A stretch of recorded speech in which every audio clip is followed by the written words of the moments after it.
Para sa akin lang guys sa opinion ko lang, di ba kasi binlurred po nila yung mukha nitong dalawang suspect na pumatay po kay Mima? So ano kaya ang dahilan nila, bakit kaya nila ito binlurred? I-compare natin sa ibang mga naaresto, like yung DDS na sumaksak po dun sa rider, di ba, nahuli na rin po yon. So hindi naman po naka-blurred yung kanyang mukha.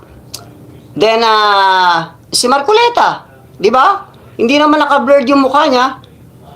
At si Defensor, hindi rin po naka-blurred ang mga mukha nila. So ano po kaya yung dahilan ng ating mga pulis na nakahuli po dito sa dalawang suspect na pumatay kay Mima Alicia at ibinlurred po nila itong mga mukha nito?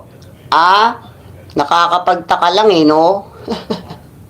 So pero magandang balita po yan at good news po yan dahil po mabilis pong naresolba ito pong kaso ni Mima Alicia at nahuli po ang murderer nitong si Mima Alicia. At siguro sa mga susunod na araw ay lalabas po ang pinakapunot dulo or yung ugat kung sino po yung mastermind na nasa likod niyan. Alam guys kasi nakakapagtaka po no. Sabi ko nga sa inyo, bakit naka-blurred ang mukha po nitong dalawang suspect na pumatay kay Mima Alicia kung ikukumpara po natin sa ibang mga suspect din na nahuli. Sabi ko nga, like yung DDS na pumatay doon sa isang rider, yung sinaksak po ng ice pick, di ba nahuli din po yon. So yung kanya pong ipinost na picture is hindi po naka-blurred yung mukha. Yung mugshot po nila, hindi po naka-blurred. Lalo na po kay Marcoleta, hindi rin po naka-blurred yung mugshot nila. Kay Defensor at dun pa sa dalawang individual ay hindi po naka-blurred. No? Nakakapagtaka lang.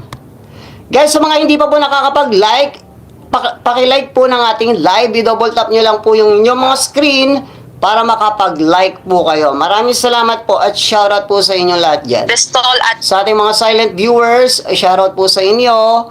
Ayan. 9mm pistol na baril. Sa ngayon, Diego, inaalam pa ng kapulisan sa kanilang investigasyon kung isa sa mga baril na ito ang ginamit nga sa pagpaslang dito kay Mima Alicia noong July 17. Diego. Muulan Alright, Jazz, aside from yung dalawang nahuli, may iba pa bang suspects na tinitignan nila? Like, for example, yung mastermind. Yes, Diego. At kanina nga nung nahuli itong dalawang suspect, isa yan sa mga ni-raise na question kung mayroon na bang salaysay itong dalawang suspect, kung mayroon bang mga nag-utos sa kanila, o sila ba ay perpetrator lamang mismo. Sa ngayon, Diego, hindi pa makumpirma sa atin ang kapulisan kung meron nga bang mastermind o meron pa bang... Siyempre meron no. Tawag dito, hindi naman papatayin ng dalawa yan kung wala namang mastermind dyan. Ano yan, tawag dito, hard killer yan, inupahan yan. Ibig sabihin, may nag-utos talaga dyan. Sino pa yung kanilang hinahanap? Pero Diego, hindi daw malabo. At mataas daw posibilidad na meron pang suspect o meron pang ibang tao na may kaugnayan dito sa naging krimen. Dahil Diego, kung babalikan natin, ay itong si Mima Alicia, bago siya makarating sa kanilang bahay sa Caloocan, ay meron pa daw itong pinuntahan prior sa pauwi sa kanilang bahay. At doon sa timeline ng events, 15 to 20 minutes pagkarating daw nitong Lipata sa kanyang bahay, tsaka pumasok itong dalawang riding in tandem. Kaya titignan nila, Diego, there's a possibility na meron pang iba pang personalidad o iba pang tao na posibleng nagmamatsyag dito kay Lipata, kaya naman siya yung nagbibigay ng information daw sa kanyang whereabouts. Guys, pakilike.